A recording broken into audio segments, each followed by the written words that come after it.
محمد حسن فاروقی۔ پیارے بچوں، آپ سبھی جانتے ہیں کہ جس طرح ہمارے آخری پیغمبر حضور صلی اللہ علیہ وسلم کو جتنی اہمیت حاصل ہے، اتنی ہی ان کے ساتھیوں جو ہے تمام صحابہ اکرام کو اتنی اہمیت حاصل ہے۔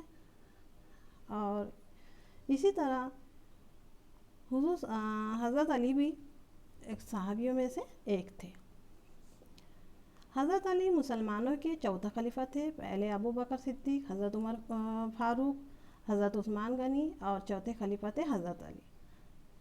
حضرت رضی اللہ عنہ مسلمانوں کے چوتھے خلیفہ تھے۔ حضور صلی اللہ علیہ وسلم کی دعوت دین کو سب سے پہلے قبول کرنے والوں میں ان کا شمار ہوتا ہے۔ ان کی سادہ زندگی سخاوت، جرأت، انصاف اور علم دانائی اسلامی تاریخ میں مشہور ہے۔ بہت ہی سادہ زندگی گزارتے تھے، سخاوت، رحم دل تھے، جرأت، بہادر تھے، انصاف پسند تھے، علم و دانائی علم میں آگے تھے۔ اس سبق میں حضرت علی رضی اللہ عنہ کے زندگی کے بعض نہایت اہم پہلوؤں پر روشنی ڈالی گئی ہے۔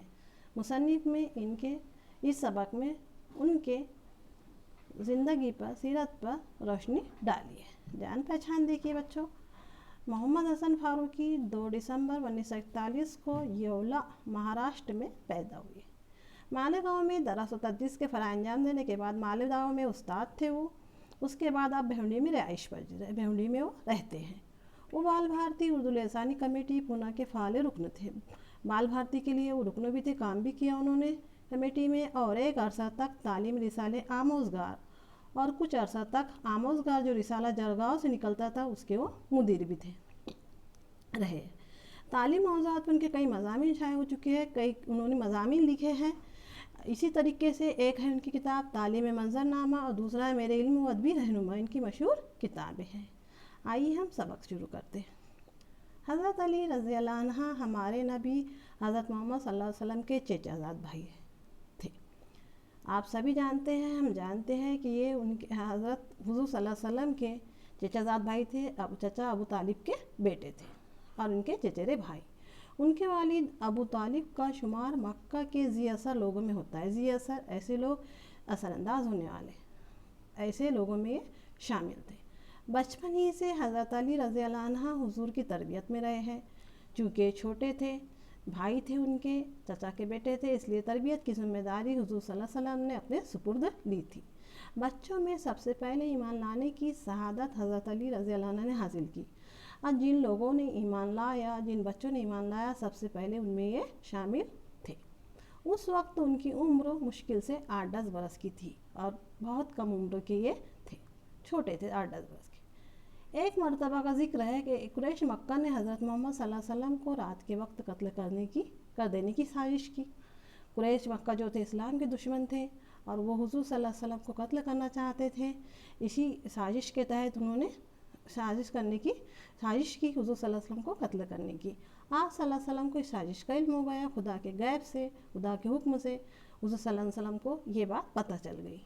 حضور صلی اللہ علیہ وسلم کے پاس مکہ کے لوگوں کی امانتیں رکھی ہوئی تھی، اور جو اس زمانے میں بینک وغیرہ نہیں ہوا کرتے تھے، تو لوگ جو ہے امانتیں، اپنی چیزیں، روپیے، پیسے، یہ ساری چیزیں حضور صلی اللہ علیہ وسلم کے پاس رکھا کرتے تھے۔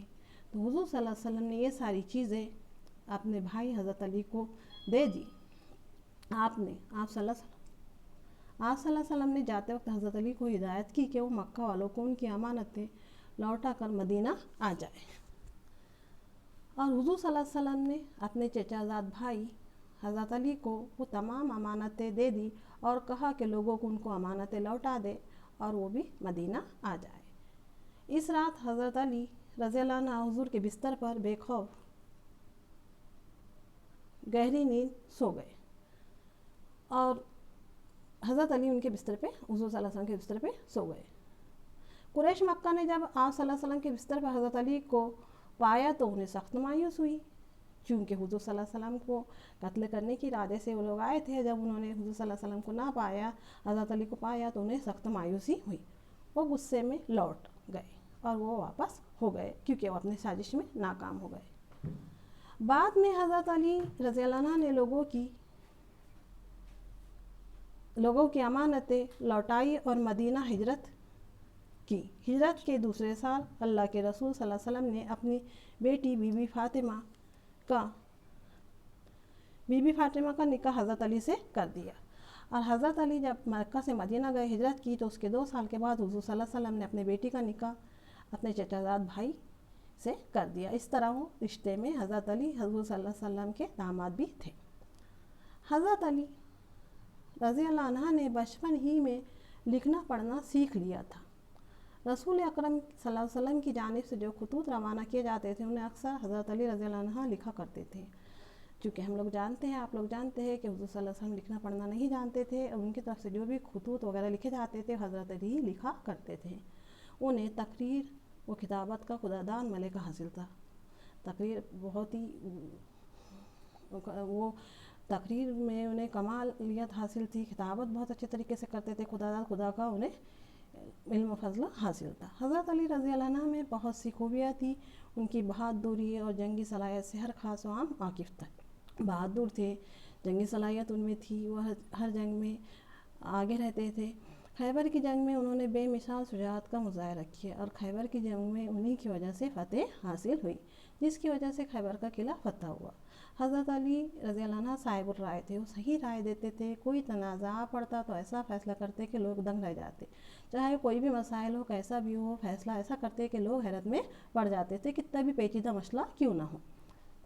دوسرے خلیفہ حضرت عمر فاروق رضی اللہ عنہ فرمایا کرتے تھے کہ ہم لوگوں میں سب سے بہتر فیصلہ کرنے کی صلاحیت حضرت علی رضی اللہ عنہ میں ہے۔ یہاں تک کہ دوسرے خلیفہ حضرت عمر فاروق بھی کہتے تھے کہ وہ بہت اچھے طریقے سے فیصلہ کیا کرتے ہیں۔ حضرت عمر فاروق کو بھی جب کوئی مسئلہ و معاملہ پیش آتا تو حضرت علی رضی اللہ عنہ سے مشورہ کرتے تھے، یہاں تک کہ حضرت عمر فاروق بھی انہی سے مشورہ کیا کرتے تھے۔ حضرت علی رضی اللہ عنہ کی سب سے نمایاں خصوصیات ان کا استغنا اور دنیا سے بے رغبت تھی، بے نیازہ تھی انہیں دنیا سے۔ عیش و آرام کے تمام اسباب ان کے قدموں میں تھے، حکومت کے پورے اختیارات اور مال و دولت کے سارے وسائل انہیں حاصل تھے، چونکہ خلیفہ تھے، سارے اختیارات ان کے حاصل تھے، ساری مال و دولت اسباب ان کے ہاتھ میں تھے، لیکن کبھی انہوں نے نجی طور پر اپنے خود کے لیے کبھی فائدہ حاصل نہیں کیا۔ لوگوں کی طرف سے تعظیم و تکریم میں کمی نہیں تھی، عزت تھی، سب کچھ تھا، نہ کوئی ان کا محاسبہ کر سکتا تھا، کوئی ان کی برابری نہیں کر سکتا تھا، پھر بھی وہ دنیا کے عیش و آرام و تخلفات سے بالکل بے نیاز تھے۔ اس کے باوجود بھی عیش و آرام تخلفات انہیں بالکل پسند نہیں تھا، بے نیاز تھے، وہ دور ہی رہتے تھے، سادہ نہایت سادہ زندگی گزارتے تھے۔ ایک مرتبہ کا ذکر ہے کہ حضرت علی رضی اللہ عنہ کی خدمت میں فالودہ پیش کیا گیا تو اس سے یوں مخاطب ہوئے، فالودہ پیش کیا گیا کسی شخص نے ان کو، تو انہوں نے فالودہ کو دیکھا اور کہا، تیری خوشبو اچھی ہے، رنگ حسین ہے، تو لذیذ ہے، مگر میں نہیں چاہتا کہ نفس کو ایسی چیز کا عادی بنا لوں جس کا وہ اب تک عادی نہیں ہے۔ چونکہ بچوں وہ بہت نہایت سادہ زندگی، غریبی میں زندگی گزارتے تھے، اس لیے وہ نہیں چاہتے تھے کہ وہ ایسی چیز تناول فرمائے یا کھائے کہ جس سے ان کا جسم جو ہے عادی ہو جائے، اس لیے انہوں نے اس سے گریز کیا۔ وہ نہیں چاہتے تھے کہ انسان وہ اس کے عادی ہو جائے۔ ایک بار وہ اپنے گھر سے ایسی حالت میں نکلے کہ ایک تہبند باندھے ہوئے اور ایک چادر سے جسم ڈھکے ہوئے تھے، ایک تہبند یعنی لنگی تھا اور ایک چادر اوڑھے ہوئے تھے۔ خلیفہ ہونے کے باوجود بھی وہ نہایت سادہ زندگی وہ گزارتے تھے۔ تہبند کے کپڑوں کو ایک معمولی کپڑے سے کمر بند کی طرح باندھ رکھا تھا، تہبند یعنی ایک لنگی کی طرح انہوں نے کپڑا لپیٹا تھا اور ایک پٹی سے اس کو باندھ دیا تھا۔ ان سے جب پوچھا گیا، لوگوں نے پوچھا کہ اس لباس میں آپ کس طرح رہتے ہیں، تو فرمایا، لوگوں نے جب دریافت کیا کہ بھائی آپ ایسے کپڑے کیسے پہنتے ہو، تو انہوں نے فرمایا، میں یہ لباس اس لیے پسند کرتا ہوں کہ یہ نمائش سے بہت دور اور نماز میں آرام دہ ہے۔ اور انہوں نے کہا، جواب دیا کہ اس میں نمائش دکھاوا نہیں ہے اور میں آرام سے اس میں نماز ادا کر سکتا ہوں۔ آگے دیکھیے، حضرت علی رضی اللہ عنہ نے حضرت عثمان کی شہادت کے بعد، تیسرے خلیفہ جب کی شہادت ہوئی، حضرت عثمان کی شہادت کے بعد مسند خلافت سنبھالی اور اپنی وہ ذمہ داری جب سنبھالی خلیفہ کی، تو ان کا بیشتر وقت خلافت کے کاموں میں صرف ہوتا تھا، اپنا زیادہ تر وقت وہ ذمہ داریوں میں، کاموں میں گزارتے تھے، یہاں تک کہ وہ نماز میں لوگوں کی امامت کرتے، نماز پڑھاتے تھے، انہیں دین کی باتیں سمجھاتے، ان کی خیریت دریافت کرتے، لوگوں کا حال چال پوچھتے، خیریت پوچھتے، ان کے کاروبار کے بارے میں پوچھتے، بازاروں کا گشت لگاتے اور خرید و فروخت کرنے والوں کی نگرانی کرتے، بازاروں میں جاتے تھے کہ کہیں کسی کے ساتھ یہ تو نہیں ہو رہا ہے، نقصان تو نہیں ہو رہا ہے کسی کا، تو اس طریقے سے وہ دھیان خیال رکھا کرتے تھے۔ اس زمانے میں خلیفہ اپنے زیر نگی علاقوں کے لیے عامل مقرر کیا کرتے، زیر نگی جہاں تک اقتدار ہے وہ علاقے کی دیکھ بھال کرنے کے لیے، عامل دیکھ بھال کرنے کے لیے نگراں رکھے جاتے تھے، جس کو گورنر کہا جاتا ہے۔ بحیثیت خلیفہ حضرت علی رضی اللہ عنہ ان کی کارروائیوں پر کڑی نظر رکھتے تھے۔ حضرت علی ان کی کارروائیوں پہ نظر رکھتے تھے کہ کہیں وہ اپنی ذمہ داریاں بخوبی نبھا رہے ہیں یا نہیں۔ کبھی کبھی معائنہ کرنے والوں کو اچانک بھیجتے کہ وہ جا کر دیکھے کہ عوام کے ساتھ عمال کا سلوک کیسا ہے۔ وہ معائنہ کرنے والوں کو، دیکھ ریکھ کرنے والوں کو بھیجتے تھے کہ عامل کا سلوک کیسا ہے، عمال کا سلوک کیسا ہے، عوام کے ساتھ صحیح ہے یا نہیں۔ اس طریقے سے وہ تحقیق خفیہ طور پر کرتے تھے۔ ان کے بارے میں عوام کی رائے کیا ہے، عوام کیا ہے خیالات عوام کے عمال کے بارے میں، کہیں عوام کو کوئی شکایت تو نہیں ہے، یہ ساری وہ باتیں تحقیق کرتے تھے۔ حضرت علی رضی اللہ عنہ نے اپنی خلافت کے زمانے میں بیت المال کے امانت داری کا پورا خیال کیا۔ بیت المال میں جو بھی آتا تھا مال، صدقے کا مال، اس میں مال جو بھی آتا تھا وہ پورا تقسیم کر دیتے۔ کبھی انہوں نے نجی طور پر یا اپنوں میں کبھی اس کو وہ نہیں کیا، استعمال نہیں کیا۔ بیت المال میں جتنا مال آتا تھا سب تقسیم کر دیتے، تقسیم میں اپنے کسی رشتہ دار یا عزیز کو کبھی ترجیح نہیں دیتے۔ ایسا نہیں تھا کہ تقسیم کرتے تو اپنے رشتہ دار یا عزیز یا جان پہچان کو نہیں، سبھی کو برابر کا درجہ وہ دیتے تھے، سبھی میں برابر تقسیم کرتے تھے۔ اکثر بیت المال کا تمام اندوختہ تقسیم کر کے 2 رکعت نماز ادا کرتے، اور جب وہ تمام مال تقسیم ہو جاتا تو خدا کا شکر ادا کرتے کہ انہوں نے اپنا فرض ادا کیا۔ اس طریقے سے وہ 2 رکعت نماز ادا کرتے۔ حضرت علی رضی اللہ عنہ نہایت سخی تھے، وہ رحم دل تھے۔ کبھی کوئی سائل ان کے دروازے سے مایوس نہ لوٹا۔ سائل مانگنے والا، جب بھی کوئی مانگنے والا آتا تو وہ کبھی کسی کو مایوس نہیں کرتے، واپس نہیں کرتے۔ وہ خود بھوکے رہ جاتے لیکن کسی بھوکے کو اپنے دروازے سے خالی ہاتھ نہ جانے دیتے، چاہے گھر میں تھوڑا ہی کیوں نہ ہو، خود نہیں کھاتے لیکن مانگنے والے کو دے دیتے۔ بڑی سادہ زندگی گزارتے تھے، خلیفہ ہونے کے باوجود بھی سادگی سے زندگی گزارتے۔ کپڑے پھٹ جاتے تو خود سیتے اپنے ہاتھوں سے، جوتی پھٹ جاتی تو اس کی مرمت خود کرتے، مرمت کر لیتے۔ ان کے گھر میں کوئی خادمہ نہیں تھی، ملازمہ بھی نہیں تھی، خلیفہ ہونے کے باوجود خود کام کرتے۔ بی بی فاطمہ رضی اللہ عنہ گھر کا سارا کام اپنے ہاتھوں سے انجام دیتی تھی۔ ان کی بیٹی جو ہے، دختر جو ہے، بیٹی جو ہے، بی بی فاطمہ خود اپنے ہاتھوں سے کام کرتی تھی۔ خلافت کے زمانے میں بھی حضرت علی رضی اللہ عنہ کی سادگی میں کوئی فرق نہیں آیا۔ جس طرح وہ پہلے زندگی گزارتے تھے اسی طریقہ خلیفہ بننے کے باوجود بھی انہوں نے اسی طرح کی زندگی گزاری۔ مسلمانوں کا جلیل القدر اتنا بڑا درجہ ہونے کے بعد ان کا پھر بھی انہوں نے خلیفہ ہونے کے باوجود بھی ایک عام زندگی گزاری، عام انسان کی طرح۔ حضرت علی رضی اللہ عنہ کی احتیاط کا یہ عالم تھا کہ جب کوئی چیز خریدنی ہوتی تو بازار میں ایسے دکاندار کو تلاش کرتے جو انہیں پہچانتا نہ ہو۔